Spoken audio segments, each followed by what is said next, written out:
Good morning. Glad each and everyone is here. Appreciate your presence. Obviously, we know that Greg's out of town. He asked me to teach this morning, so I'll be asking for your assistance in getting through the class. It's always better with participation. Is the mic on?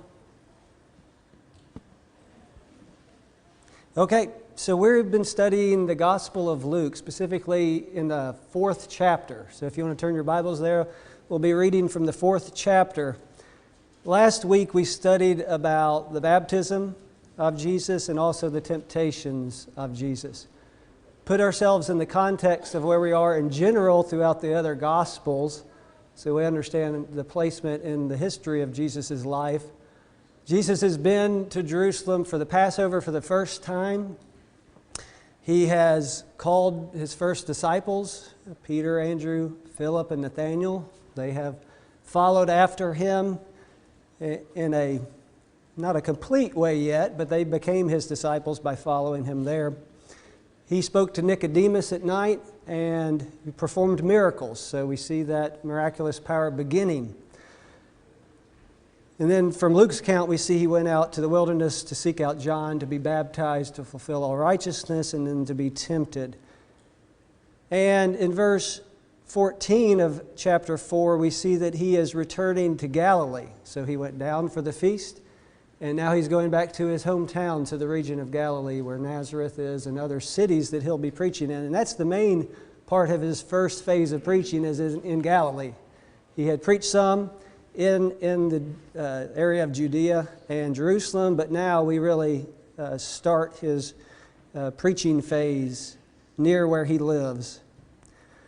In John's account, we see the trip took 2 days from Jerusalem or Judea area back to Galilee, and in those 2 days period of time, he meets and goes through Samaria, which generally speaking, the Jews would bypass that area because of the Samaritans being considered as unclean and not fit to associate with, but he went through that region and he spoke to the woman at the well, and he caused belief in her and all of the Samaritans in that city of Samaria. So that's where we see the progression of his life, and he arrives in Galilee. So the question in the book, page 5, section E, question 1, how did Jesus return to Galilee? And it notes verse 14. And we see in verse 14, it says, "And Jesus returned to Galilee in the power of the Spirit, and news about him spread through all the surrounding districts, and he began teaching in their synagogues and was praised by all." So the question was, how did he return to Galilee? What was the answer to that question? In the power of the Spirit, right? So when we think of the Spirit, right, there's a couple of ways we think of. There's a guiding influence, that we're all guided by the Spirit and His Word and how He provides instruction to us and we follow those instructions, but there's also the miraculous aspect of the Spirit, right? And here I'm under the assumption that it is the power, the miraculous power that we see here. He went through the area in the power of the Spirit performing miracles. So we see that his teaching is backed up by the miracles that confirm his word, right? In Mark 16, 15, and 16, we see that's the purpose of the word, right? And is to confirm the word of those who spoke. And Jesus is doing that by the miracles. Also in Hebrews, the 4th chapter, or the 2nd chapter, we see that's also how God confirms words, is by the miracles. And that's what Jesus is doing at this point in time. He is in the power, the miraculous power of the Spirit. We see that news is spreading throughout that region, right? When you hear of things that are unnatural, news spreads quickly. And that's what it was doing in this area. And in verse 15 it says, "And he began teaching in the synagogue." So obviously he has news to tell them about what God expects of them. And so he's teaching them where they gather together for spiritual matters is in the synagogues on the Sabbath. And initially he was praised by all, we see here. And we'll see in just a moment that this is a general statement of that region. Jesus is teaching. We'll see in a moment how he speaks is different. We also see that the reception is pretty good in general by that area. But in a moment, we see it's not always the case. So he is having success. He's in the power of the Spirit. He's showing these miracles. He's proving himself in his word. And he was being praised by all. But we see not always proof doesn't always result in the optimal outcome, right? Even though things are obvious, people are imperfect, right? And so the reaction to what we would consider obvious information, the expected result, is not always the same or what it should be. And we'll see that in just a moment in Nazareth. Any comments or questions about this first few verses? Tom? It's interesting, from 14 down through, it was his custom to enter the synagogue. Jesus, from the very beginning, still practiced assembling with those that were basically Jews. Right. And his principle was teaching. He took advantage of those opportunities where Jews were gathering to learn about God. Right. And so he did that. Sort of an example for us that, it was his custom to do those things.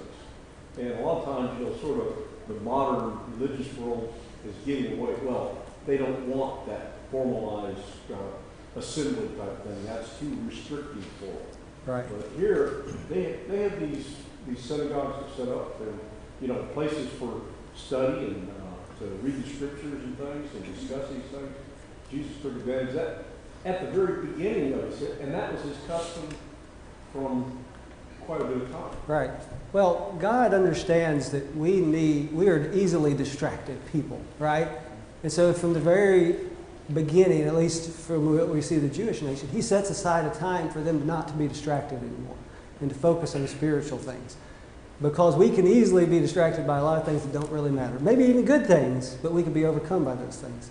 And so that God allows for us to clear things out of our mind, or his intention is to do that, and for us to focus. And that's where Jesus goes, right? People are should be in a spiritual mindset, ready to be receptive to what God is telling them, because that's their day to do it, right? They've tried to remove every other thing from their life, and it's the Jews, right? He's under the law. This is the Sabbath, where they would assemble in the synagogues. So they're distraction-free, supposedly, and this would be the perfect time for him to introduce God's instruction to them and the revelation and fulfillment of that law that they've been reading about for such a long time.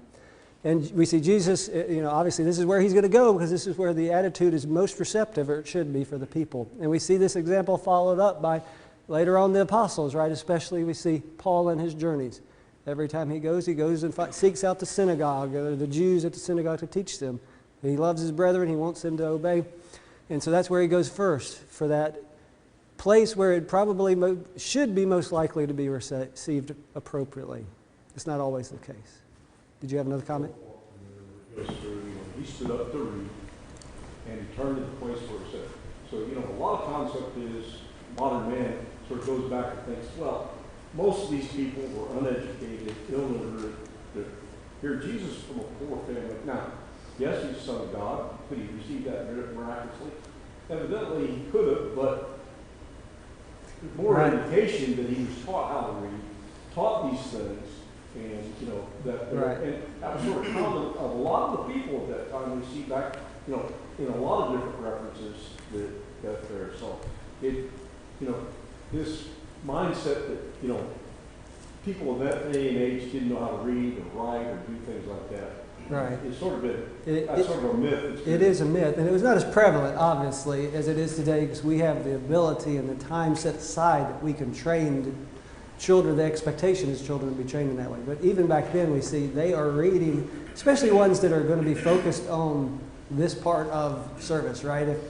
Jesus was a carpenter, but he was also obviously very intent from the very beginning. We see a couple of chapters ago that he was with the teachers discussing those things. Obviously, you're going to need to know how to read and absorb the there wasn't an unlimited amount of these scrolls that they were reading, but he had put to practice, or his intention was to be able to do that. And so if you did that, you'd be able to obviously perform in that way.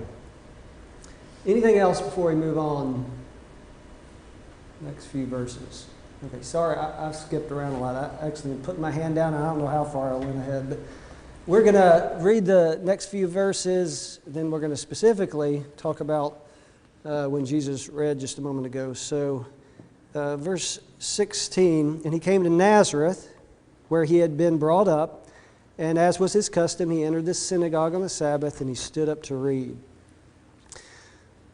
And the book of the prophet Isaiah was handed to him, and he opened the book and found the place where it was written, "The Spirit of the Lord is upon me, because he has anointed to preach the gospel to the poor. He has sent me to proclaim release to the captives and recovery of sight to the blind, and to set free those who are oppressed, to proclaim the favorable year of the Lord."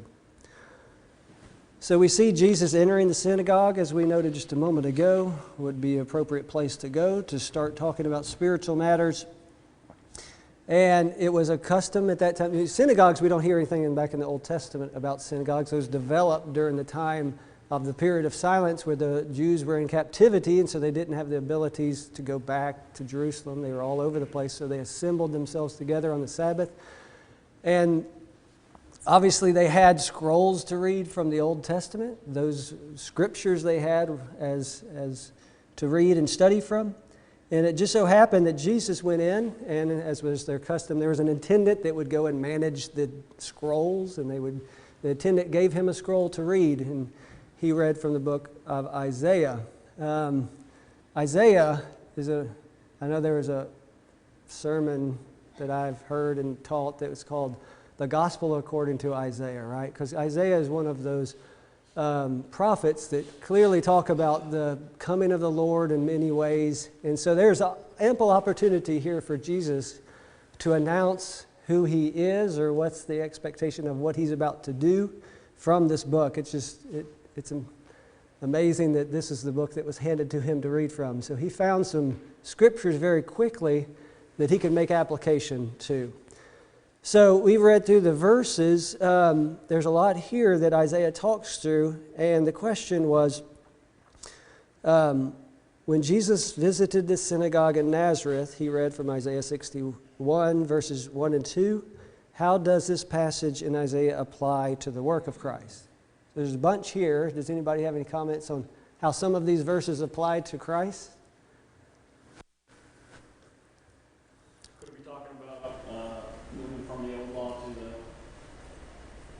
Well, this is, ultimately that has to be accomplished in a new law because the old law doesn't set captive free. We'll notice that. It's preparing the way for that. Jesus is the fulfillment. He notes in just a moment that he is the fulfillment of this law, and in order to truly set captives free, they might be thinking in a physical way, right? Because that's always their mindset. We're captives or overlorded by the Romans. So captives being set free could be in a physical way, but that's not what it's talking about here. It's in the spiritual way, and that will be accomplished in the new law. So it is announcing a new law because we know from Hebrews that the old law could not remove that sin that the blood from bulls and goats were shed because of. It rolled it over, looking forward to the time when it could ultimately be removed.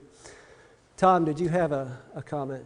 Well, he goes through in those few verses, he goes through, he talks about being anointed, he talks about being going to preach, being sent to proclaim and to recover and set free the oppressed and proclaim the favorable years of the Lord.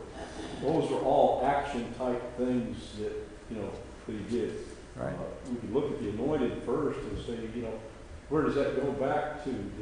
We go back to when he was baptized there, where the Spirit calls him out. He called him out, and the dove descended on him, and then the Spirit's been with him from the time that he does there, chooses his apostles to return to Nazareth.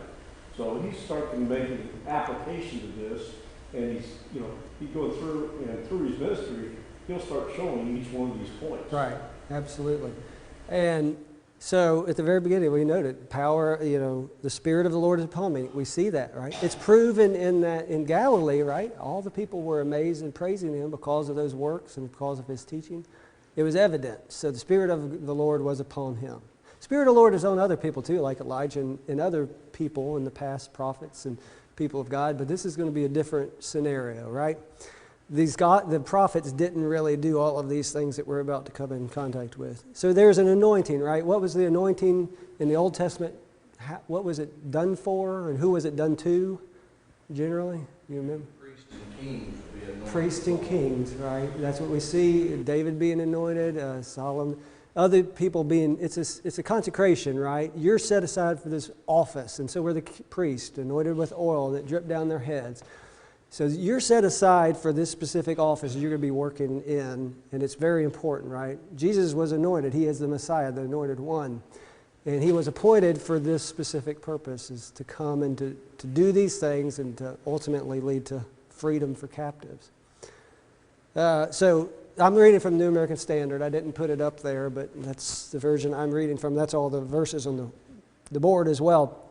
So he was going to preach to the poor. And generally, we're all poor, right? Because we have separated ourselves from God. So our state is a state of lowliness before God. So we are the poor. So he's preaching to everyone.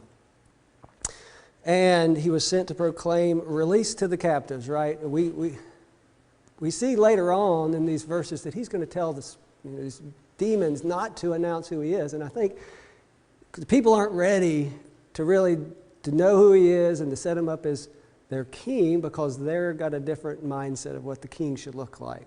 And in a physical way, they want release from their captives we talked about just a moment ago. But he's going to set release for the captives in a different way, right? We're all captives to sin, and that's what we're going to be released from. Recovery of sight to the blind, he's going to do that physically to people, right? He's going to give them sight. But that's not really the main point. It's to give us sight spiritually, right? We're blind, and we're going in the wrong direction. We're going to fall in a ditch if we keep going the way we're going to go. But he's going to give us the right way, the light that leads us in darkness instead of being in darkness ourselves. And then it talks about to proclaim the favorable year of the Lord. Does anybody know what this is kind of reference? It's using a word to kind of references back to a specific time period. It's the year of Jubilee. This is what's used for that year. And if we remember what the year of Jubilee was for the Jews, so if you think about, there's a Sabbath every 7 days, and that's when they were supposed to focus on spiritual things. Every 7 years, they were supposed to have a Sabbath year, and they're supposed to let the land rest, right? And they weren't supposed to till it or to manage it. They were supposed to let it recuperate, give it back its life instead of just kind of taking it down into the ground. Every 7 Sabbath years, which would be 49, the next year was the year of Jubilee. Right, that was the word that was used. The favorable year of the Lord was that 50th year of Jubilee. And that represented for the people a time of forgiveness of debts. Or you could get to the land back if you had gone into a indebtedness because of issues with life. That land was returned. Fresh starts, in a way, is what it was. You kind of started over. You made sure everything was right. Fresh start for the land, make it regenerate. Everybody was, in a way, liberated. If you had put yourselves in a situation of bond servitude, it was time of releasing that bond servitude. So we see all of that kind of relating to where Jesus is coming from, this new start, a release of debts. All these things are happening or will happen because of what Jesus is starting at this moment when he's talking to his hometown people. And it's an amazing passage to think about all the things that Jesus is doing here and how Isaiah explains that. Remember, 740 years before about it's about to happen. Josh.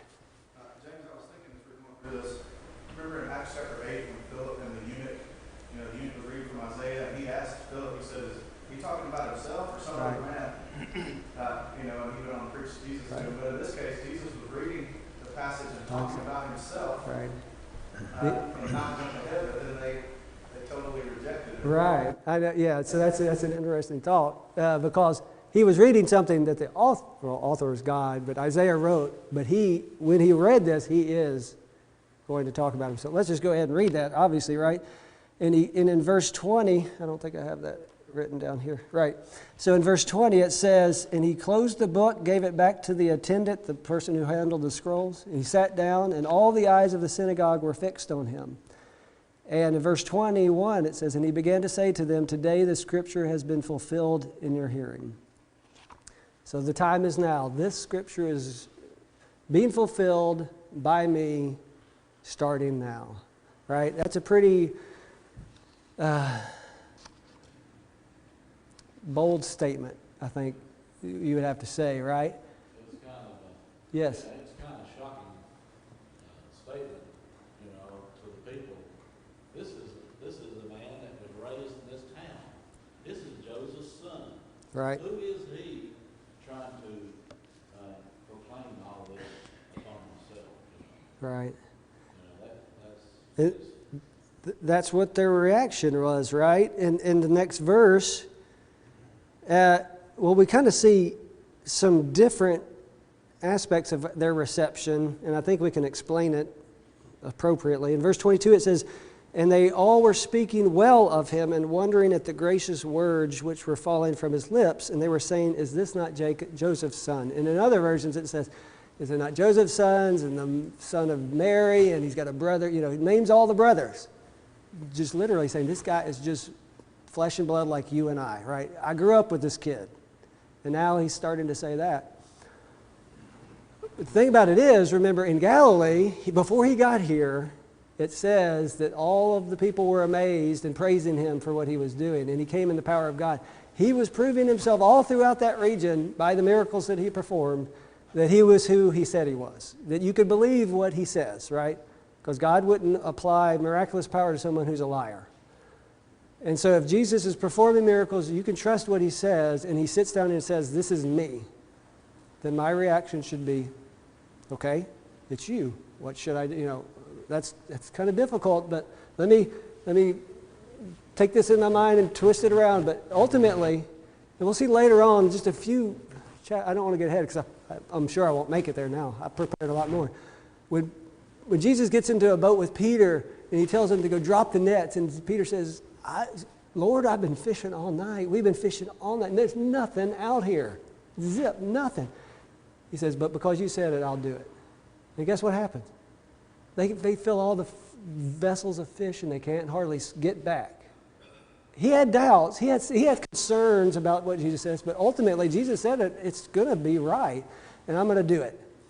These people should have had that same thing. There was proof that he is who he said he was. And God's proven it, so I need to listen. No matter what I think I know about him. No matter what I think his history is. They don't know all of his history, obviously, right? Because he's not the son of Joseph. He is brought up by Joseph. He is a surrogate son, I guess you might say. But he is not the son of Joseph. He is the son of God. And that's who he's trying to claim to be now. So going on, let's read a few more verses because he's going to pronounce some condemnation on these people here and give examples of people who didn't have to have the same kind of evidences that these people had and still believed.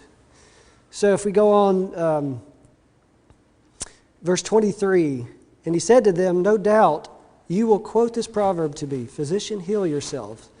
Whatever we heard was done at Capernaum, do here in your hometown as well.' And he said, 'Truly I say to you, no prophet is welcome in his hometown. But I say to you in truth that there were many widows in Israel in the days of Elijah, when the sky was shut up for 3 years and 6 months, when a great famine was over all the land. Yet Elijah was sent to none of these, but only to Zarephath in the land of Sidon, to a woman who was a widow. And there were many lepers in Israel in the time of Elisha the prophet, and none of them were cleansed, but only Naaman the Syrian.'" So he starts saying to them, "You think I'm Joseph's son? You're going to be acting like when a physician comes to try to heal you, you're going to go say, 'Physician, you got your own problems. Go heal yourself. We don't need anything from you. You need the healing.'" He's saying that's not the case. And he gives examples of 2 people in the Old Testament that were not Jews, right?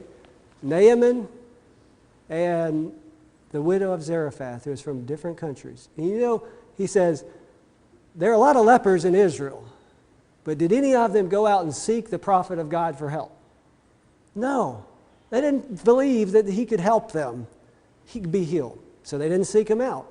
But a foreigner did, right? He heard the news. He cared enough about his condition to be healed. He went and did it. He had to have some convincing, right? It wasn't immediate, but he ultimately did it. The widow of Zarephath, right? He went to find a person, and she had some food, right? And he asked for some food, and this is all we have. We're going to eat it and die. He says, you give it to me, and don't worry what will happen. You'll be provided for. And she trusted him. She believed in him and did the right thing. And guess what? She was rewarded for it.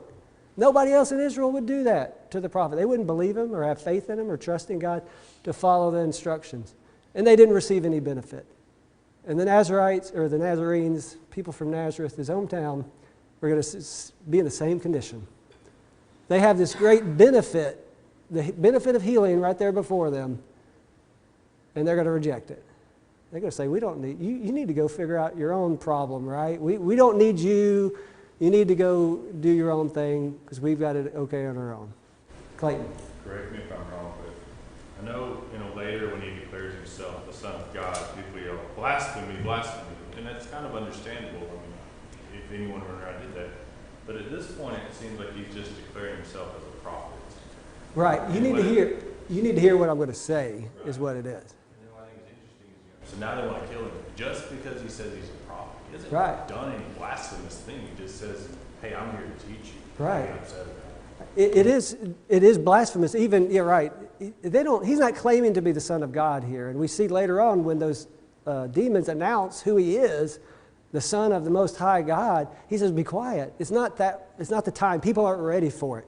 They weren't even ready for his being a prophet. This thing that I'm going to do based upon God's instruction to me, being called out, I'm performing miracles, just like Elijah and Elisha. He's comparing himself to Elijah and Elisha here, which are, the top tier prophets of the Old Testament. You got Moses and you got Elijah and Elisha, right?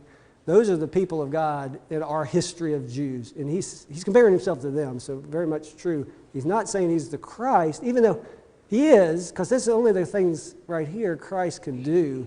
But it's not fully obvious that that's really applied to the Christ as opposed to some person that could help them in their times of problem. Okay. Tom, did you have something? He goes through here, he makes an inference to what their real mindset was. Their mindset was they wanted him to do the miracles that he'd done in other places. Right. And he had done it. All he done was read to them and read from there and said this is fulfilled. And then he goes through and gives examples of different things. And they took offense to what he said because they saw themselves in that, in that scenario. That they were like the disobedient Israelites during that time. They weren't really looking to get the message. They were wanting to benefit from this. Right. It still was proof, right? It wasn't directly in front of their faces, right? They heard about, because they said, references the miracles you performed at Capernaum. They know about it. Jesus, one thing I saw from another author saying, Jesus didn't go to them prematurely, right? He tried to give them every benefit because they could hear the things of the miracles that were performed. They just had to believe that he did it. He says the things in a different way, because I meant to note that earlier. Remember, they marveled and they wondered at the words that he spoke.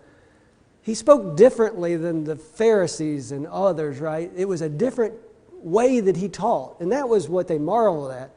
They didn't marvel at, they didn't believe everything he said because they didn't follow him, but they just were amazed at how he spoke and how he could explain the scriptures to these people. And this, I don't think, was all that he read to them. It doesn't appear to be, but this was what really got their attention.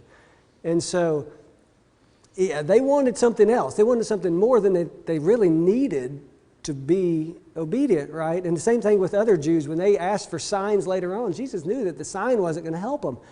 He says, the only sign you're going to get is when I raise from the dead. And if you get that, you're going to be okay. But I've done enough to prove myself of my words too. Tom. Nazareth had a reputation of not being a very honest or highly regarded city. Well, you know that from Nathaniel, right? At the very beginning. Nathaniel references Nazareth. What good can come out of that place? It's a bad place. It had a reputation to go with too. So here, we don't know all the things about the reputation, but there was something that earmarked sort of the people that there. They had a mindset that was sort of different than every place else. And That doesn't give them an excuse, right? no Either. excuse. And here Jesus comes through and does it, and he makes a statement there telling them what it was. He says, the prophet is not welcome in their own town. Right. And they, and they just came through after he makes a statement. They came through and made It fulfilled that prophecy about them, right? So, if we understand why, right? But I mean, we can, in some ways, sympathize. Maybe I can, right? I know. I mean, I wasn't in their position to see Jesus grow up and then to see him doing these things. It's hard for me to come down extremely hard on him because maybe I would have been that same. I hope I wouldn't be, right? I hope I would have followed him in faith because of the proof that was out there. But it seems just a natural reaction to that scenario that people aren't going to follow you if they know you too well, unfortunately. So ultimately, we see the reaction to them. It wasn't pleasant at all, right? They would consider him they didn't believe him, and if he called himself either a prophet or possibly a Christ, and then they think that was false, that would be considered blasphemous. And what do you do to blasphemous people, right? You give them a punishment. God tells people in the Old Testament, if you have somebody that blasphemes God or calls himself something they're not, or a false prophet, you get rid of them. And that's what they tried to do here. They considered him a false prophet. And they took him to a high place. They kind of forced him out that direction and were intending to throw him off the high place, ultimately to kill him, I think was the intention. But we see his miraculous power come through again, right? He just made his escape without any explanation. He just, the verses say, what does it say? But passing through their midst, he went on his way. Wasn't a hard thing. He passed through their midst. There was probably confusion of where he was, and he left and went on his way. So we see reactions, good and bad, from the people of Galilee, and then bad reactions from Nazareth. And we'll see that continue on, those two types of reactions for a period of time in the life of Christ. Okay, before we move on, any other comments or questions? Okay. So we're at 31. That's where my chart begins. So the question comes, I think there was a question in the book. What happened in the synagogue at Capernaum? Oh, these are just the verses that are prior to that. In verse 31, it says, he came down to Capernaum, a city of Galilee. It's on the coast, northern coast of the Sea of Galilee. And he was teaching them on the Sabbath, and they were amazed at his teaching, for his message was with authority. So this is the same reaction that the people of Nazareth has. They were amazed at how he spoke and what he taught and how they could understand it differently because he had the authority behind it. He knew the reasons why. He could explain it appropriately with no ill intentions, the teachings that we might see from even the Pharisees. Going on to verse 33 through 36.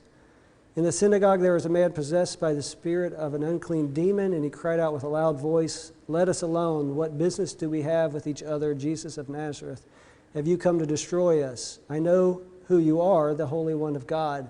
But Jesus rebuked him, saying, "Be quiet and come out of him." And when the demon had thrown him down in the midst of the people, he came out of him without doing him any harm. And amazement came upon them all, and they began talking with one another, saying, "What is this message? For with authority and power he commands the unclean spirits to come out."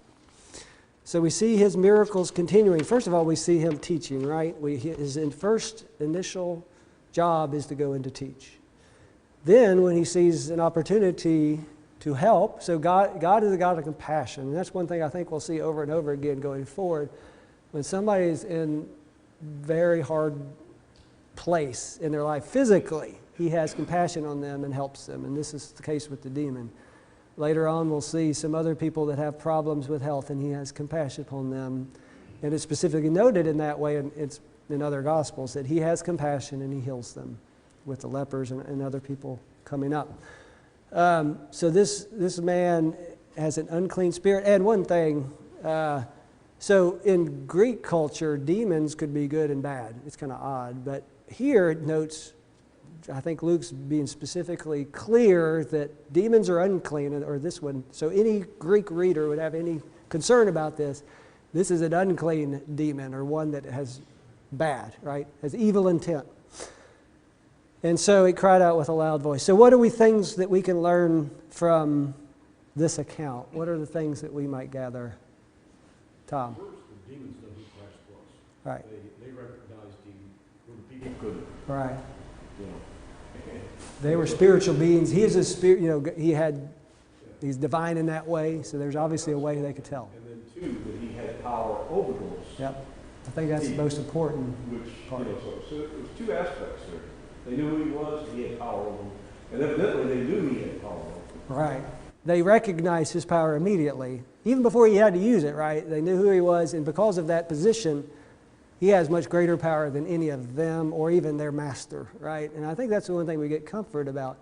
You know, the devil has power, but he has limited power, not unlimited power. Our God has all power, right? We can trust in him no matter what problems come, whatever the devil throws at us. God has all power. He can help us through. He's provided that way that we can get through that problem. And so that Jesus having the power over the demon or the devils is so important to us because of who he is, and that he is our leader. So we don't have to worry about it, right?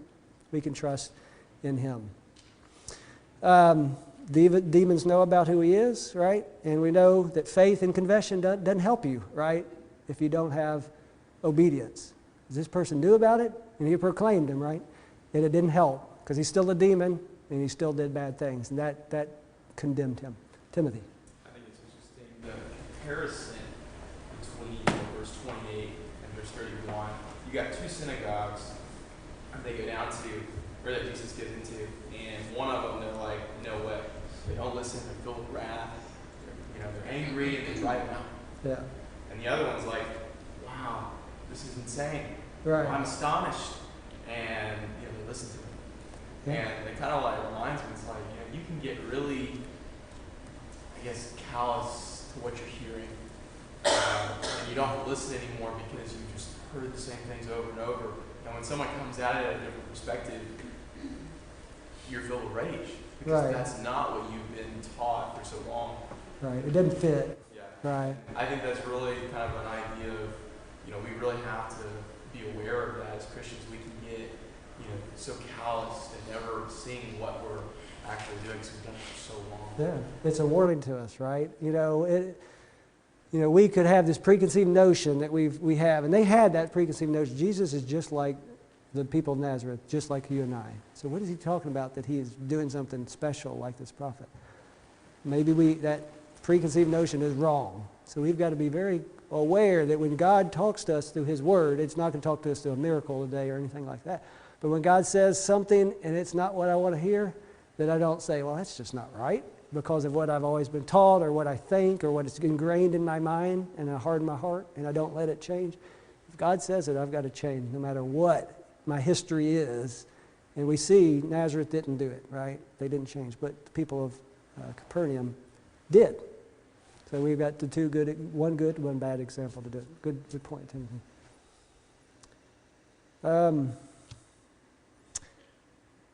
I think we covered that pretty good. I mean, that's obvious that the faith and confession alone didn't help the demon any. That was removed, and people were amazed. And they continued to be amazed at how he taught and his power. Okay, so we're going to move on. We have 6 or 7 minutes to go. So I don't have verse 37 in my slide, so we'll go ahead and I'll move it over to 38 through 39 on the slide, but we'll read 37 in the Bible too. And the report about him was spread. Oh, I think I had it on my last one. Anyway, the report about him was spreading into every locality and to the surrounding districts. And news spreads quickly when amazing things are happening. Verse 38 and 39. Then he got up and left the synagogue and entered Simon's home. Now Simon's mother-in-law was suffering from a high fever, and they asked him to help her. And standing over her, he rebuked the fever, and it left her. And immediately she got up and waited on them. So the question was, what did Jesus do for Peter's mother-in-law? He healed her, right? And we talked about this before. In other accounts, I think it's in Mark, it notes that he had compassion on her and that he healed her. He cares about people and their suffering, right? Ultimately, he cares about our spiritual suffering, but he cares about us when we hurt, right? And we see that here. She was hurting, and we see the doctor in Luke come out here. He explains that there are different types of fevers to have, right? There's a high fever, mine says. I think other versions say slightly different, but note that it was extreme temperature, and there were others that are not as concerning, right? But she had a very high fever and was asked to help, and he rebuked the fever, and it left her. We also see her attitude immediately, right? When somebody helps you in that way, usually with a high fever, if anybody's ever had the flu and you've had 102 or 3 or 4 temperature, you're wiped out for a period of time after that happens, and you can't hardly get up. You just want to lay down and sleep for a period of time. Well, you see this is miraculous, right? Because immediately she got up and she served. You can't do that when you feel that bad just a moment ago. And we see that she was so thankful for what had happened that she starts to serve immediately. That should be our attitude, right? When we're saved from our sickness of sin, our reaction should be we get up and start serving God immediately. So that's good. Tom, did you have it? The word we used as he rebuked the fever. Right. He commanded it to leave her. Leave her, right. Usually, we think about a fever. Oh, your fever broke. Right. That meant that it reached the pinnacle, and then it finally, started going down. But usually that takes a period of time. Here it was almost instantaneous, and immediately she got up and started reading. Right. Her strength and everything was returned to her, and it was like she never ever had it. Right. We have a hard time comprehending that because that really doesn't happen. No. And those that were standing around there had to be sick. Because when you see somebody with fever, usually it's, they've got a pale color, or they're touched, right. They're usually sweating, Yeah. the high fever there. Absolutely. Really something else. We've seen that with young kids that we have to give them basically ice baths to keep that fever down. Right. Well, they didn't have all those things available to them.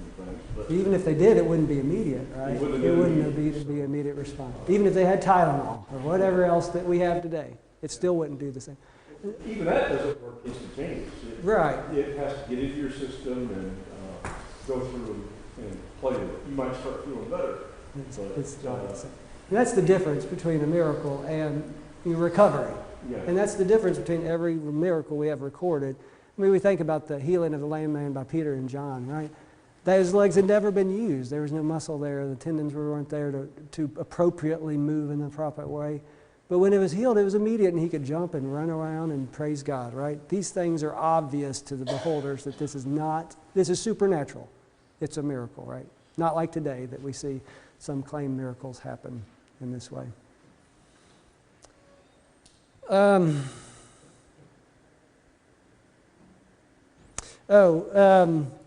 Some other notes, right? The Catholics talk about Peter being the first pope. We see not only he has a mother-in-law, which means he was married, but later on in 1 Corinthians 9 and verse 5, Paul references Peter still being married at that point in time. It says, do we not have the right to take a believing wife, even as the rest of the apostles and the brothers of the Lord and Cephas? So even at that point in time, Corinthians was written many years later. Peter was still married, so it's hard to get around that for Peter being the Pope. I think that's the only other comment we had there. Let me see the next few verses, if we should start. We only have 2. Oh, well, it would be nice just to talk real quick, and Greg can comment on this later. In verse 40, it says, I'll put it up on the board, While the sun was setting, all those who had any work were sick were bringing various diseases to him, laying his hands on them, each one of them, he was healing them. Demons were also coming out, shouting, so the same thing, you are the Son of God. But he rebuked them. He would not allow them to speak because they had knew him to be the Christ. In the next verse, in verse 42, when the day came, Jesus left and went to a secluded place, and the crowds were searching for him. Seems like, Jesus always, when he wants to be alone and be with God, to pray, he goes to a secluded place, right? One comment I saw noted was, not all places are as good to pray in as others, right? And so we can pray at any time, and if we need to pray very quickly in a car or in a crowded place, we can. I don't give myself that quiet time away from all distraction to be with God in prayer. And that's a benefit we saw Jesus doing, and I think we should be mimicking that in our lives. We can pray at any time. We see good examples of that when we need to pray quickly. But really, our prayer life shouldn't consist of that, possibly. Even, we don't want distractions when talking to God because we don't give him full attention like we probably should as well. We see Jesus over and over again going away to be with God in a secluded place. I just thought it was an interesting thing that somebody brought up in another comment as well. So I think we'll end here because we only have a minute left, or less than a minute. But any other comments before we close?